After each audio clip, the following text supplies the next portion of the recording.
Now we're recording. Now we're recording. Now there's a Matt Kemple. There's a Matt Kemple right behind you. Jason, tell us a little bit about what it's like when you're really in sync with the audience, when you really feel like you're communicating as a comic. That's weird. If you would have asked me that question a couple months ago, like 6 months ago, I wouldn't have been able to give you a clear answer. I feel like recently I'm more in sync with them, and it's a weird sensation because you write these things down and there's a certain script to them. When you start getting more and more experience, you start getting more natural with your delivery, and you start actually building that relationship with the audience. It's a moment where you can get away with literally anything. Like if they laugh at something that you said, you can make a face, you can make an off-color comment that has very little to do with it, and they will still crack up. It's a beautiful thing to know that you're now friends with the audience, because they're just like your friends.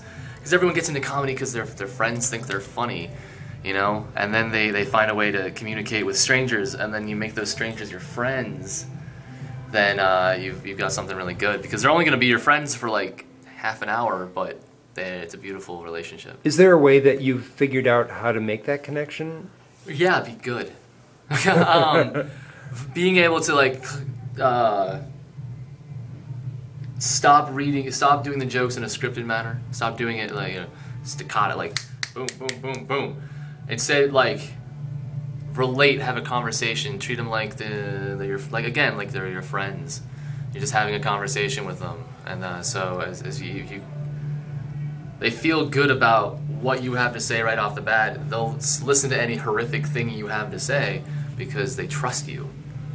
Is there a way to make that do that every time? Yeah. You just have to build that rapport, build that, make eye contact, make the jokes personable, stuff like that. Have you learned that just by being on stage, or is this something that you're learning from also being in audiences?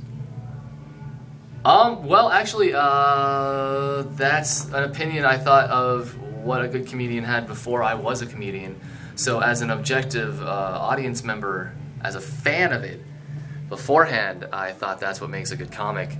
And now that I'm getting the experience, I see it's weird if you watch stand-up and you're not doing stand-up. It kind of looks easy. It kind of looks pretty easy. Like they just get up there, blickety blah blah blah, ha ha. But it's so difficult. It's so difficult to get up there and do something like that. And I don't so it's I forget what my point was. But repeat the question. Is it something that you've developed, or it's by being on stage something or I've being picked on up? stage? Yeah, it's definitely something you pick up over time, building that relationship with them. Yeah, see, being on both sides of the coin definitely helps, and that it translates to your real life as well, which is interesting. Yeah.